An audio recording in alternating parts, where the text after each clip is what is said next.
Hi and welcome to the channel. It's beautiful to have you here. Today we're going to discuss about quorum sensing. Quorum sensing. Now, what's quorum sensing? It's interesting to note that microorganisms they communicate with one another. So bacteria they communicate with one another. So it's interesting to note because sometimes when you look at animals, you look at organisms that are less than humans, you wonder if they actually communicate with one another. You wonder that dogs, when they bark, do they actually speak? But we know in science that many of these organisms they actually do communicate with one another. If you have social animals, insects, bees, they do communicate with one another because this helps them with the kind of activities they engage in. So today we are discussing quorum sensing. And in quorum sensing, this is the way through or by which microorganisms communicate with one another. They speak to one another, and this is important. Now, how does this occur? What happens is that bacteria as they grow. Now, for this class, we'll discuss mainly about bacteria. So, bacteria as they grow, they secrete they secrete molecules that we call auto inducers.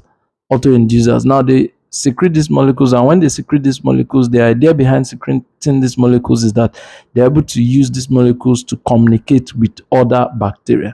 Now, many a times bacteria want to form communities, form communities that we refer to as um, biofilms.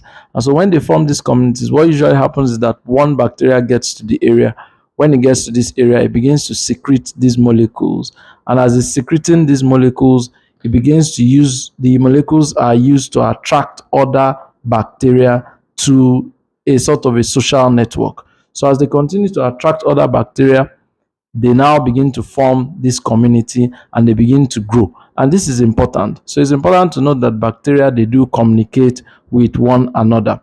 And as they grow, the population will be increasing. Now, why is this important? This is important because the bacteria are able to use this for virulence. Many a times they are in a community and they want to be able to protect themselves in that community. So, in order to be able to protect themselves in that community, they secrete these molecules, and then they grow a large community. And then these molecules are also used to direct the activity of the community.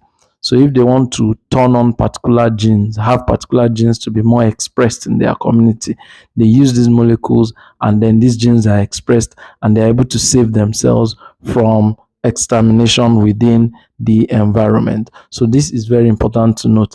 Majorly also when you have antimicrobial strategies, that's these bacteria are trying to protect themselves from antibiotics, they can use quorum sensing to discuss with one another and to exchange genes, and then also make sure that particular genes are turned on so that they are protected from the environment. So this is important to know.